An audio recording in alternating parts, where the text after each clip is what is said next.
उस पर भी एक कोर्स करेंगे। तो अपन ने ये जब्ती हो गई, सील पूरा, अपराध क्रमांक, क्वालिफिकेशन डॉक्टर, ये जाके सेफ रखे होने चाहिए, सेफ कस्टडी में। और एक टेम्परेचर का मैं आपको बताता हूँ कि एक निश्चित टेम्परेचर में रहने चाहिए। हाँ,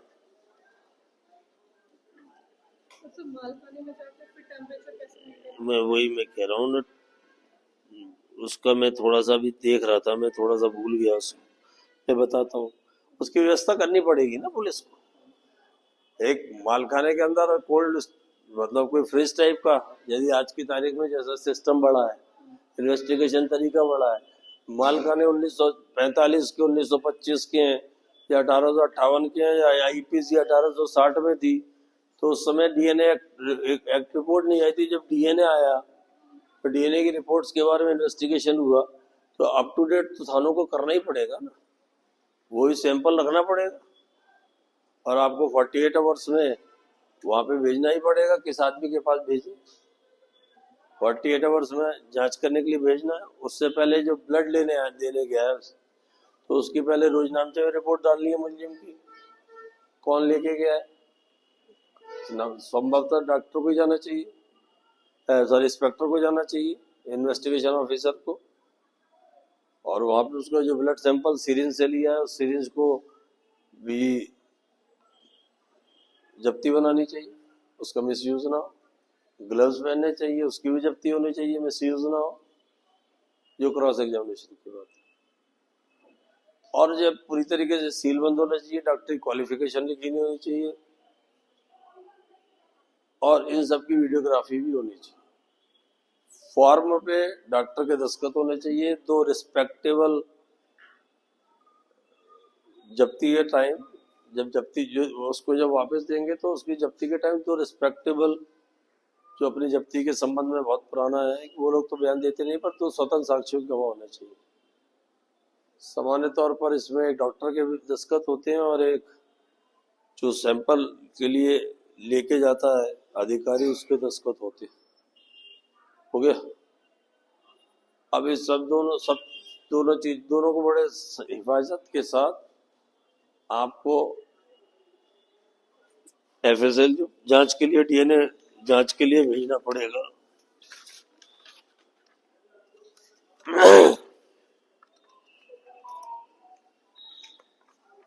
अब इसमें ये लिखना है नमूना जो लिया गया ब्लड का, उसने किसने कलेक्ट किया है, उसका नाम, जो नमूना लिया गया है उसमें कितना एमएल लिया गया है ब्लड, और जो रजिस्टर्ड डॉक्टर होते हैं उनका नंबर, रजिस्ट्रेशन नंबर, जैसे अपना नंबर है, जैसे मेरा है 1675/91, वैसे डॉक्टरों का भी तरीका होता है। कहाँ लिया गया, और एक सबसे इम्पोर्टेंट इशू ये है, जो बारीक और है, कि लड़की कब आपके दस्तयाब हुई, उसकी टाइमिंग दस्तयाबी पंचनामे से होगा। फिर उसको रोजनामचे में डाल के मेडिकल के लिए भेजा, ठीक है, उसका टाइम, फिर वहां जाके उसकी जांच हुई, उसका टाइम। चार्ट ऐसा बनाना चाहिए, सीक्वेंस वाला, और वहां जाके कितने बजे सैंपल लिया, कितने बजे जब्ती हुई, उसका टाइम, और टाइमिंग मैचिंग स्लिप से भी होना चाहिए, और वापसी रोजनामचे में कि इंदराज मालखाने में रखना, और उचित तरीके से रखना जैसे एक्ट में लिखा है। ठीक है शाइन, समझ में आई? तू हंस तो दिया कर, तो ऐसा हो गया ना। वैसे ही मुलजिम को लेके गए, जब मुलजिम को लेके गए तो उसकी गिरफ्तारी का समय, काहे से लेके गए, रोजनामचे में इंदिरा, वहां पे पहुंचे तो हॉस्पिटल में पहुंचने की एविडेंस, एविडेंस में बाह्य रोगी पर्चा भी होना चाहिए, सरकारी अस्पताल में होता है ना, जिसका उसका इंदिराज होता है एंट्री का, पैसा ना लगे सरकारी का तो एंट्री तो होनी चाहिए। डॉक्टर के पास गए तो सिरिंज जो उसको कहते हैं सिरिंज डिस्पोजेबल आती है, वो भी अच्छी कंपनी क्वालिटी की होनी चाहिए और वो सिरिंज भी पैक होनी चाहिए या डिस्ट्रॉय का कोई तरीका हो, क्योंकि चेन ऑफ कस्टडी यहाँ भी टूटा, वहां पे डीएनए रिपोर्ट असफल हो जाती है। डीएनए को सामान्यतः असफल करने का एक ये तरीका है। अभी तक प्रिजम्पशन ये है डीएनए आ गया तो अपने हाथ पे, यदि वकीलों के हाथ पैर आधे भूल ही जाते हैं, आप क्या आर्गुमेंट करें।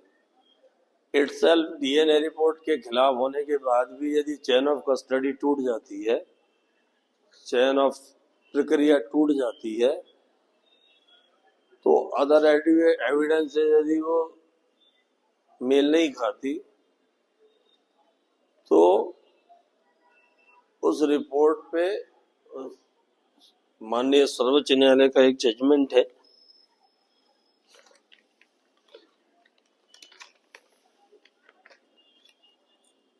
जजमेंट मैं एक दो दिन बाद अभी बताओ, तुम बताऊं कि नहीं बताऊं, क्यों बताऊं, उससे तुम्हें क्या फायदा होगा।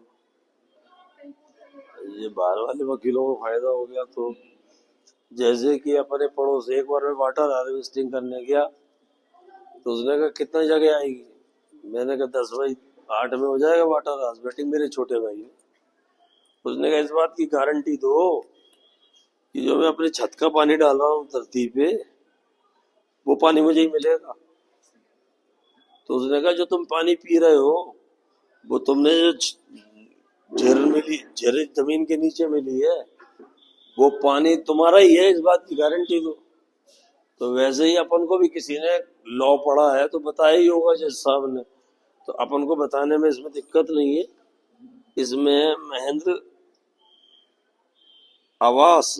आवासी AWASC Mahendra Awasi versus state of Madhya Pradesh, criminal appeal number 221/2025,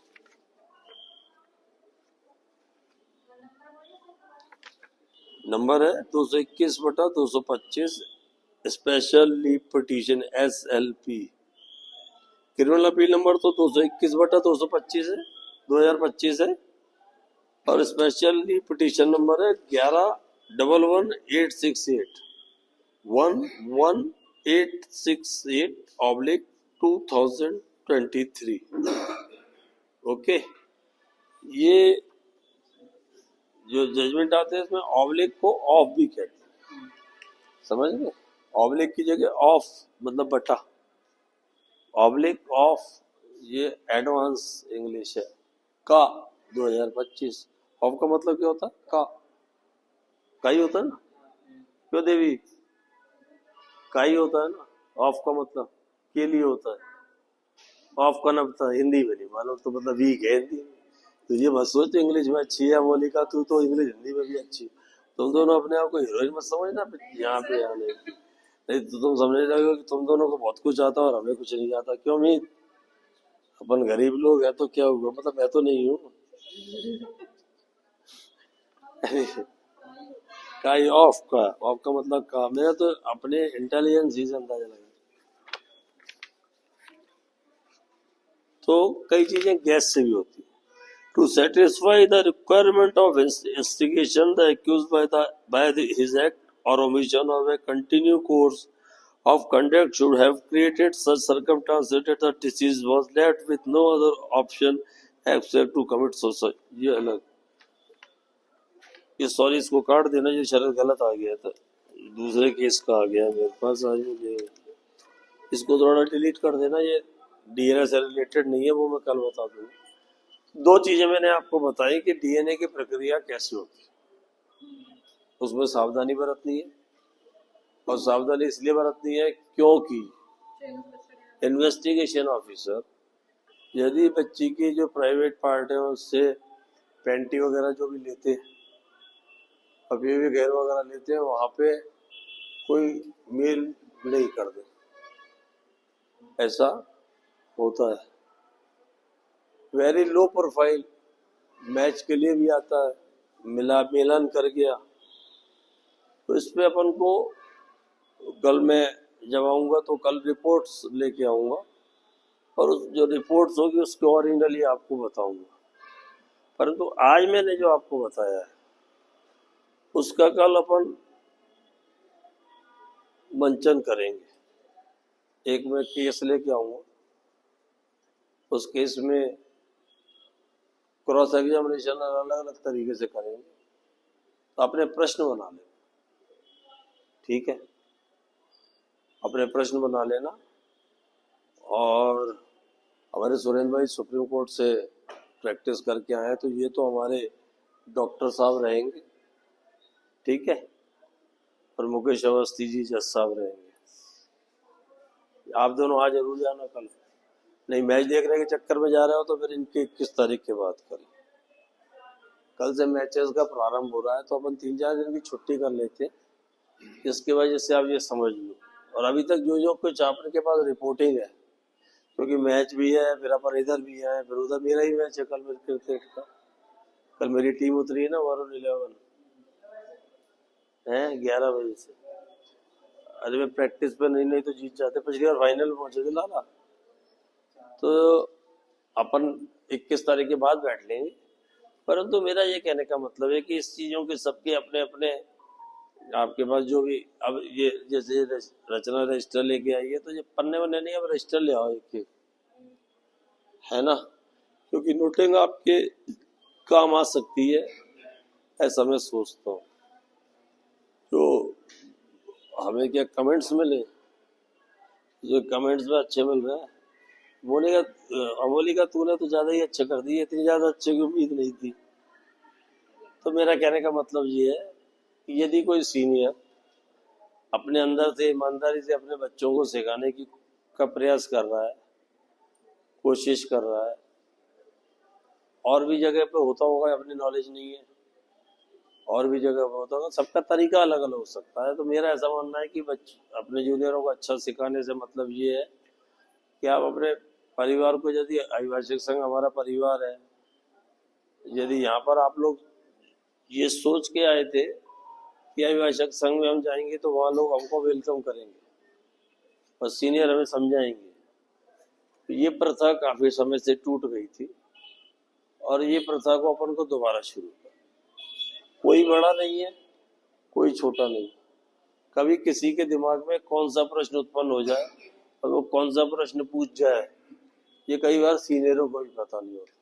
और एक पिक्चर में यार एक चीज को दिखाते हैं, चाहे वो जॉली एलएलबी हो चाहे कुछ हो, मेरे जैसे बड़े वकील को बेइज्जत करते ही दिखाते हैं कि इसे कुछ नहीं है।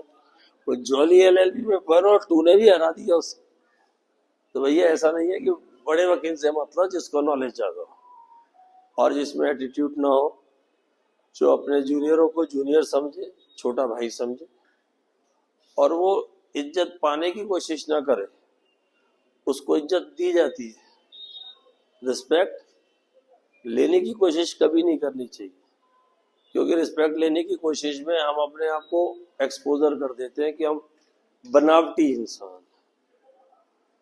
एक्सपोजर नहीं होना अपने आप को, यदि आप जो भी हो वो रहना चाहिए। जैसे मैं इतना सब कुछ करता हूँ, मैं बहुत ईमानदारी की बात बताता हूँ कि मेरे दोनों भाई और मेरे परिवार में मेरे को इतनी ज्यादा वेटेज नहीं मिलती, क्योंकि हमारा पति लोग हैं होटल में, उनके व्यवसाय मालिक, और मैंने उनसे इतनी सी जरूर कहा था कि तुम्हारे यहाँ कोई कमरा लेने आता है तो बेटा तुम सब सर कहते हो, और कोई खाना एक कॉफी भी नहीं आ गया तो तुम सर कहना पड़ता है, सर आप क्या लेंगे। मैंने कहा यहाँ अपने पास कोई अपने ऑफिस में आता तो सर मैं कम इन कहता है। तो वकील में और सब लोगों में अंतर है।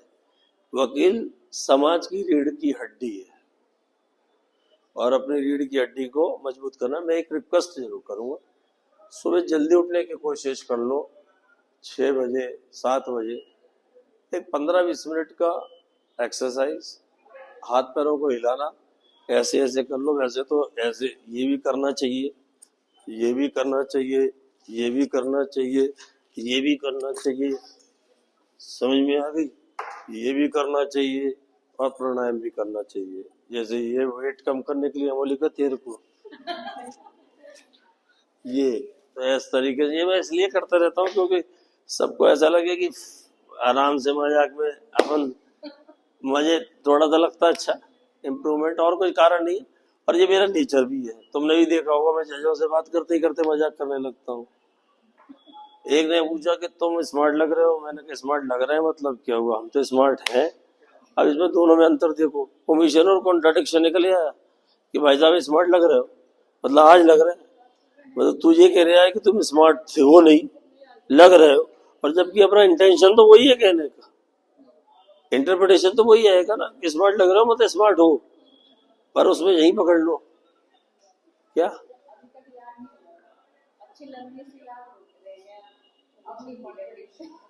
क्या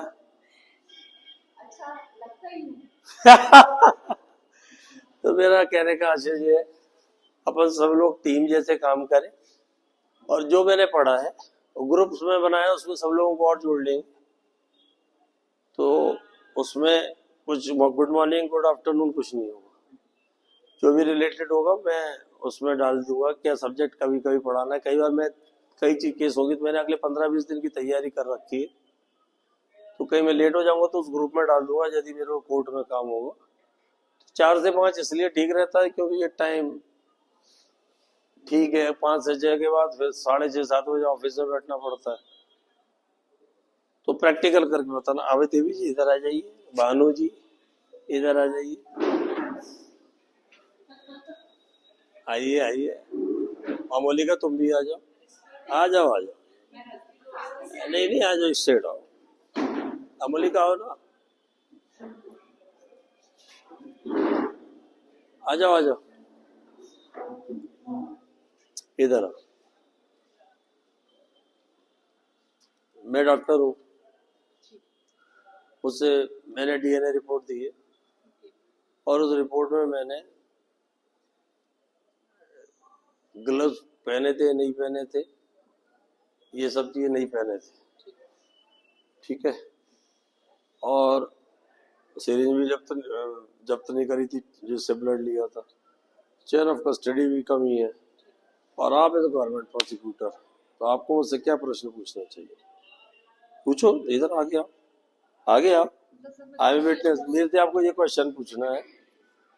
मैं आप चलो आप वो हैं जो आपको डॉक्टर है और मैं हूँ पब्लिक प्रोसिक्यूटर, आप कहाँ पदस्थ हैं, गुना चिकित्सालय गुना में, कब से प्रैक्टिस कर रही हैं,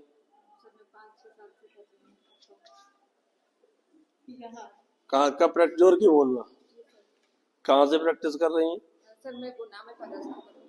कब एमबीबीएस किया, सर मैंने 5 साल पहले किया था। 5 साल पहले। ये रिपोर्ट आपने दी है? जी सर। कौन लेके आया था इसको, ये थाने से लेके आए थे जो आईओ थे, आईओ लेके आए, कितने बजे आए थे, ये 10:30 बजे के समथिंग आए थे रात में। अच्छा, फिर आपने क्या किया, सर जो साथ में विक्टिम आई थी उसका मैंने चेकअप करा था, और सारे जो मटेरियल थे वो जब्त करे थे, और उसके वीडियोग्राफ। इसमें आपको उसने और कुछ बताया था, मेडिकल हिस्ट्री लिखनी चाहिए। चलो आप क्वेश्चन करें क्रॉस मुझसे, इससे क्रॉस करेंगे अपन। आपने अपनी रिपोर्ट में आप ग्लव्स पहनी हुई थी और आपने सिरिंज को जब्त किया, कोई जब्ती पंचनामा बनाया नहीं बनाया? आपके पास जो महिला चिकित्सक महिला आरक्षक आई थी, आरक्षक क्या आई होती है, नहीं होती, ठीक है, तो आपने वो जब्ती जो सील है वो क्या इन्वेस्टिगेशन